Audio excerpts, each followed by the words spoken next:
Hello, and welcome back to another trailer breakdown.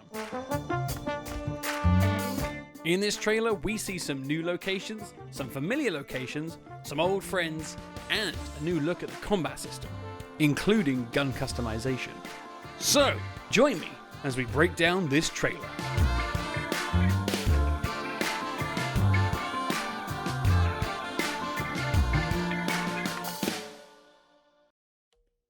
So first off, we're going to talk about the dialogue throughout this trailer, all from Ma.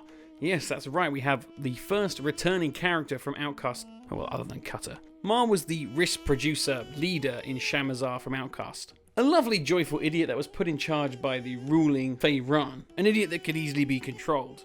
Great character, probably one of my favourites from the original game, so it's great to see him back here. So let's go through his dialogue for this trailer, as it's rather interesting, especially with one line.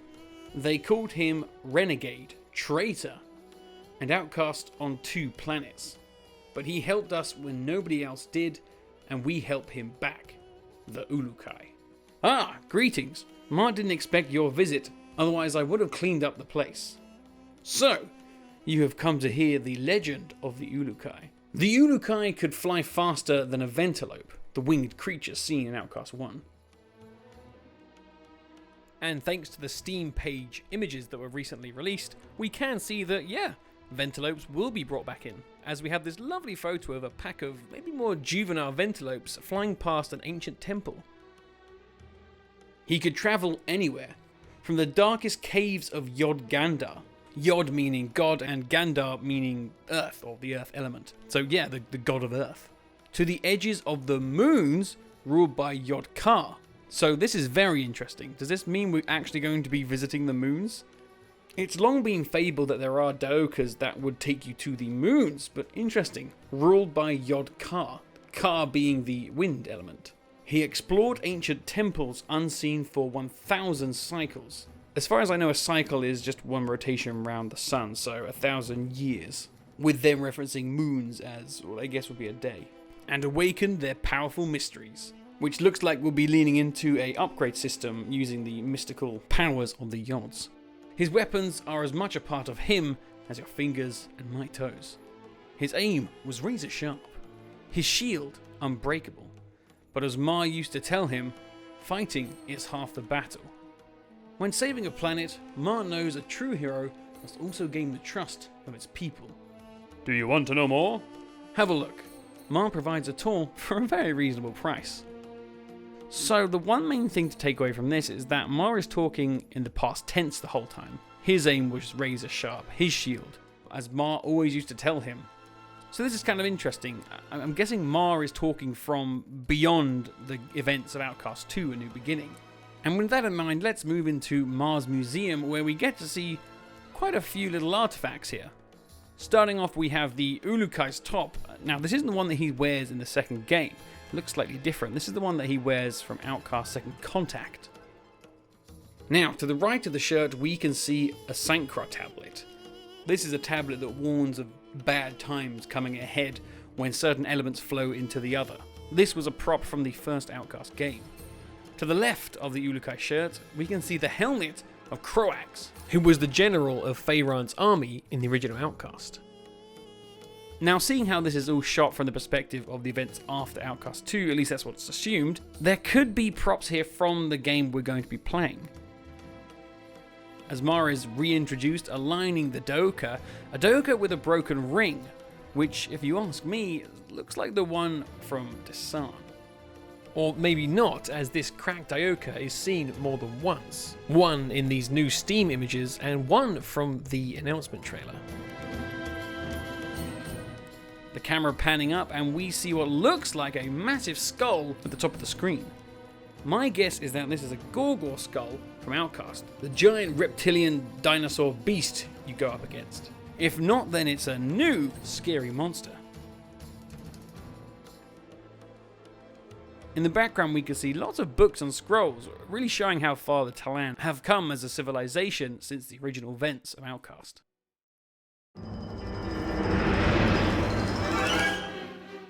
Straight away, we are revealed to be above Bidder, the location that we learnt the name of just recently.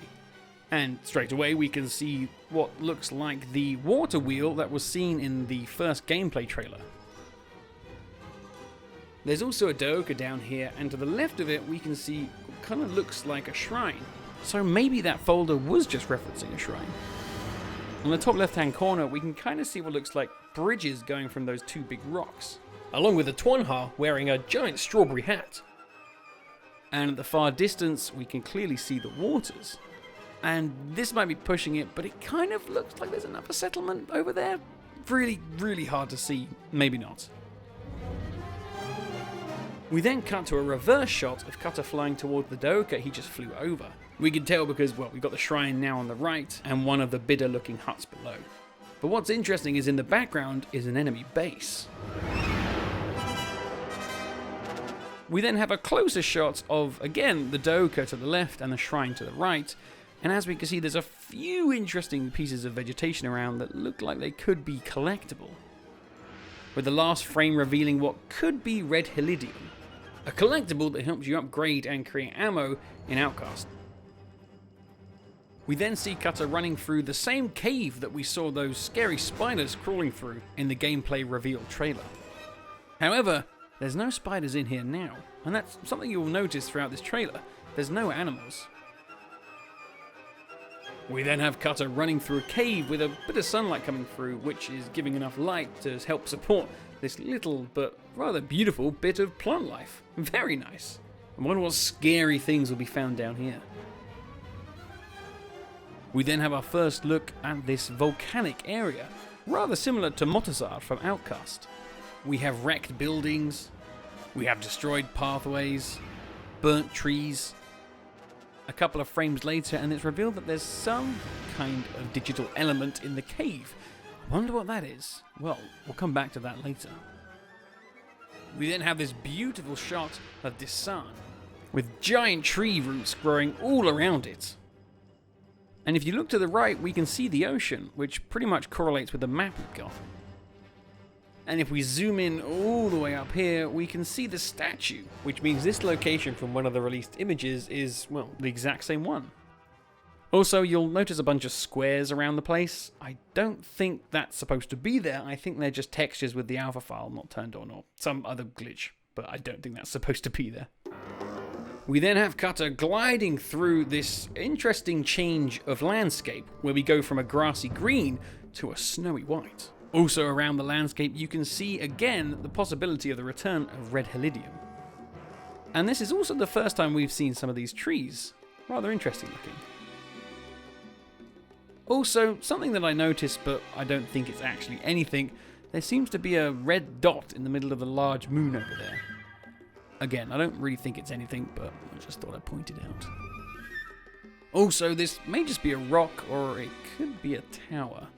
And if you look in between these two trees, there seems to be, again, either some trees or a settlement. Moving on, we then have this fantastic look at probably what's at the moment, in-game map. And oh my goodness, I think I was underestimating exactly how many Daokas would be in this game. I count 16 Daokas, and with one being on what I believe is Khazar. So it seems in this game, we'll be able to travel to whatever Daoka we want, instead of dedicated locations for each Daoka. And I think this also plays into my theory that we would have to unlock each Daoka to then be able to access the Daoka later on. And as we can see here, as the camera zooms in to the map, you can kind of see they've gone for a rather nostalgic voxel look. And another thing I noticed, there doesn't seem to be any buildings on this map. It's all just landscape. We then have Cutter running through one of these mysterious old locations. And I'm going to say that I believe this location is from Procreana.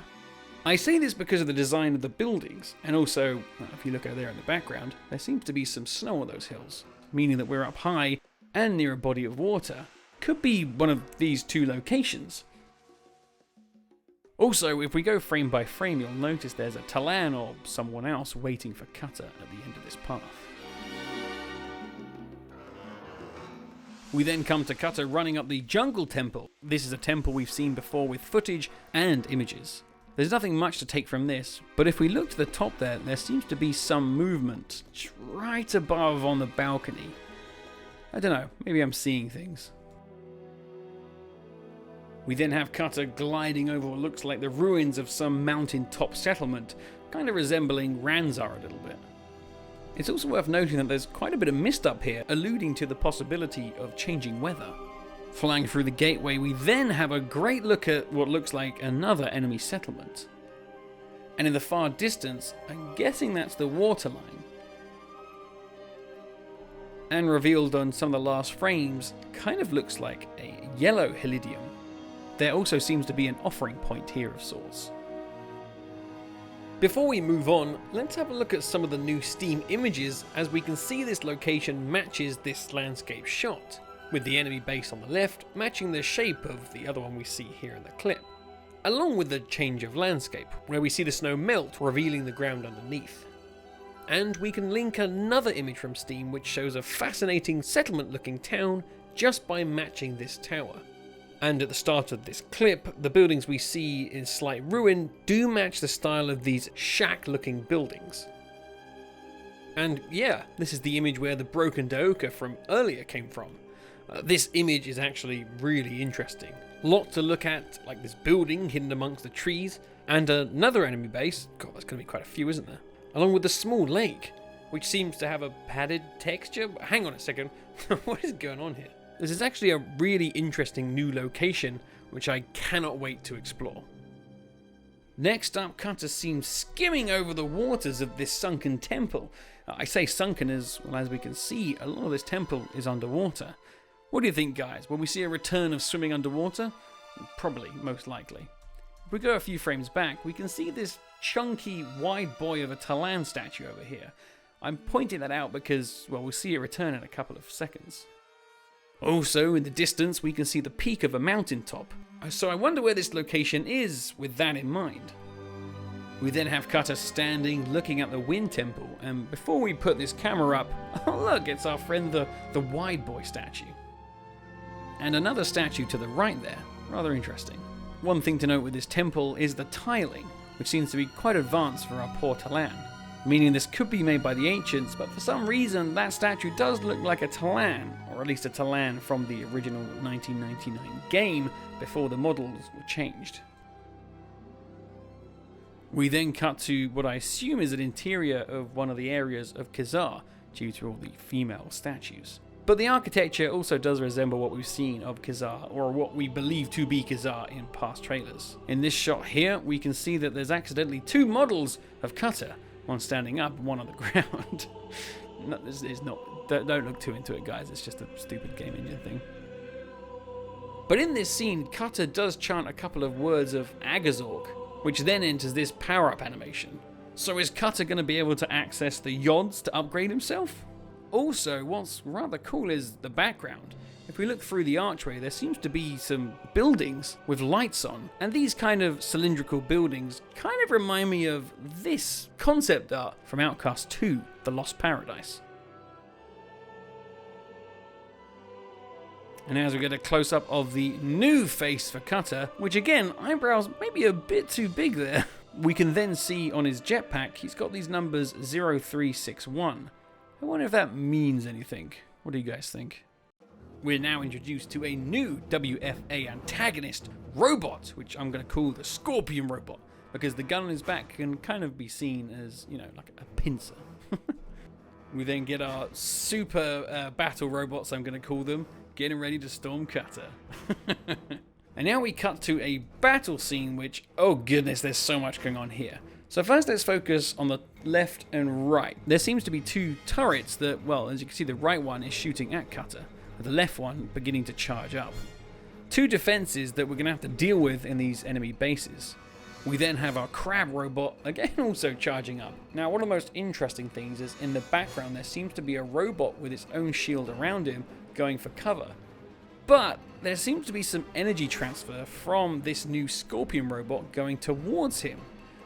Well, seeing how all these robots are WFA created and Cutter's backpack is WFA created, well, not just his backpack but probably everything, the similarities between its shield is kind of similar here.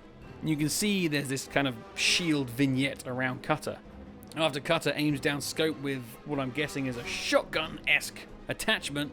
He blasts over to the right, strafing, and he's kind of covered in this sort of shield animation all around his body. There's a lot going on. A couple of hits and he takes down the crab robot and turns his aim to the scorpion. Getting ready to shoot, the scorpion actually creates this grid of lasers, which is almost like a targeting system. I really like this. Cutter then using a shotgun-esque attachment to blow this scorpion out, and we cut to the game's gun modification screen. So there's a hell of a lot going on with this gun menu. To the left here at the top you can see, well, what looks like indeed helidium that you can collect. Here being 0 for the green, 0 for the red, and 240 for the blue. So I'm guessing that yellow one we saw was probably this green one, although it's kind of that in-between shade between yellow and green, so I don't think it really matters what you call it. And then there's this new looking element, or at least elemental structure, which the person who's playing this right now has 9,024 of. We'll see a few of these collected by Cutter in a second. Then we move on to what looks like a selection between a rifle body and a pistol body. Looks like we use the two back bumpers to switch between those. And then further to the right we have what looks like the main menu screens we can flick between with the top bumpers. Two icons are the same, so this is still probably a working process, but we got the gun one we're on, we then got what looks like a upgrade tree, and the settings at the end. And I'm wondering if that middle one is the inventory. Going down we can then see there's a bunch of modules you can select and add to your guns, with, well, the rifle having 6 spots altogether. And as we go through this frame by frame, you'll see that the one he's selected at the moment is a shotgun barrel, with lots of stats there to get into. Flicking through we also see helidium condensers, which replaces the auto fire with a charged projectile. We then have frenzy. Killing enemies improves Cutter's combat abilities for a short duration. Fire rate amplifier increases the weapon's fire rate. And then you'll notice that the two shots start to blend here with, well, the gun changing before our eyes to this kind of scope attachment. There's lots more going on, but we can really see that there is, well, a lot going on when it comes to modding this gun. Cutting back to the action, which looks like we're a few steps backwards from where we are. We went into the menu. You can see the crab robot has dropped a couple of items that are then collected automatically when Cutter gets close to it, including our purple elemental friend. Also worth noting, Cutter zooms in and takes a shot at this once shielded robot at the back. Once he's hit, he goes down straight to the ground. But then, a few seconds later, he jolts off in a, well, electrified kind of movement. So I'm guessing this is some of the attachments you can add to the gun can sort of do additional damage once it's hit its targets. Now at the start of this shot, you'll see to the right, again there's those weird kind of lines we saw inside that cave in the lava place. And yeah, don't worry, we are going to cover those in just a few shots. But to the left, there seems to be some explosion going on in that doorway. And from this angle, we can just about see it looks like it's one of those super battle robots that have just blasted a projectile towards Cutter. We then cut to another battle going on a completely different looking base.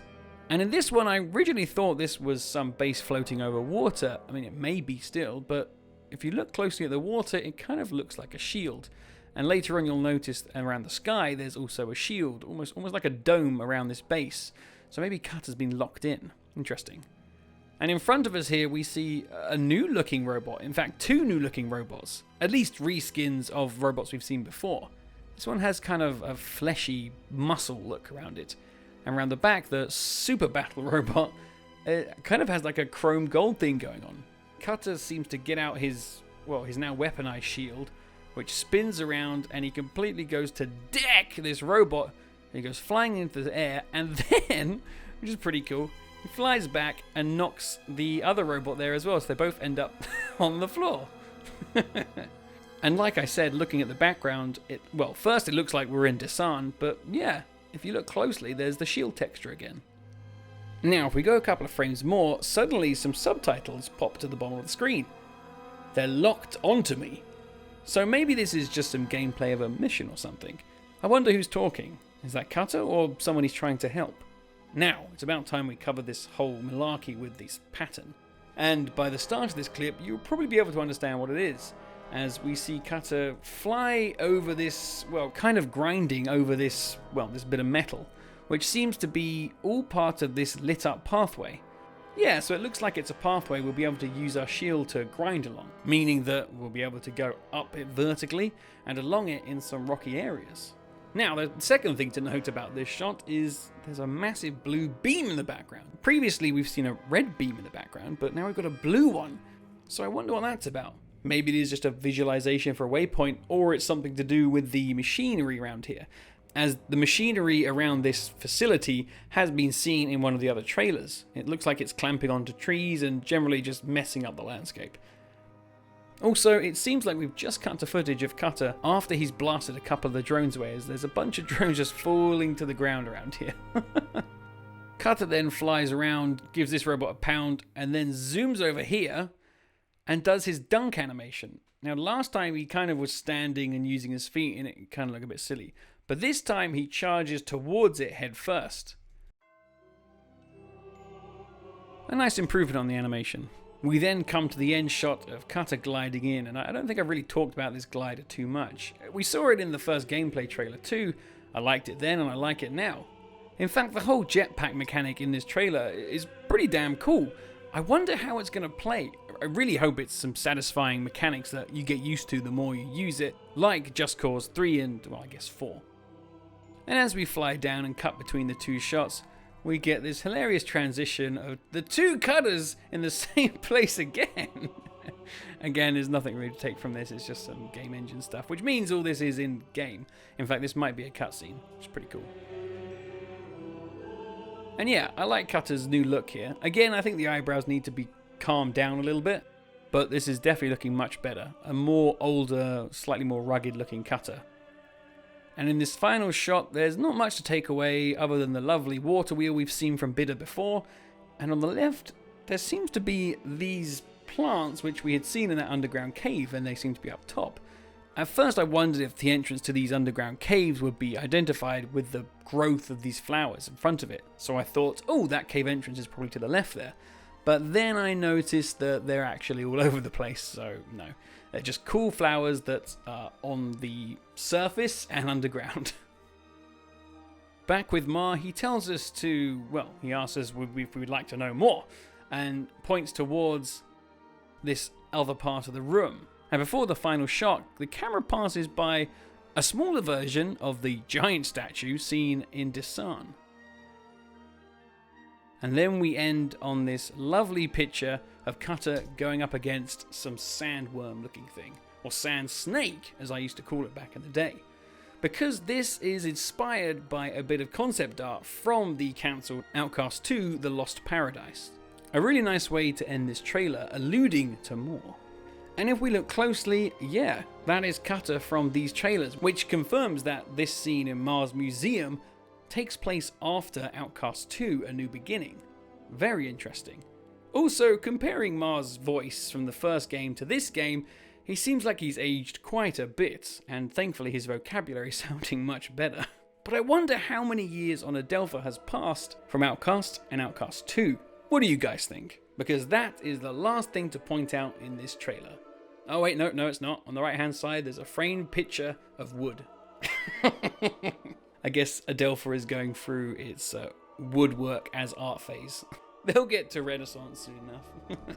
But there we go. So thank you for joining me. This has been a rather long video going through this. Oh god, how long is this trailer like? Yeah, 2.5 minutes. Ooh, this took a while to look through it, but I hope we found some cool things in there. And, well, if you saw anything I didn't, let me know in the comments. But that is it for now. So until we get something new to forage through, I'll see you next time under the moons. See you later.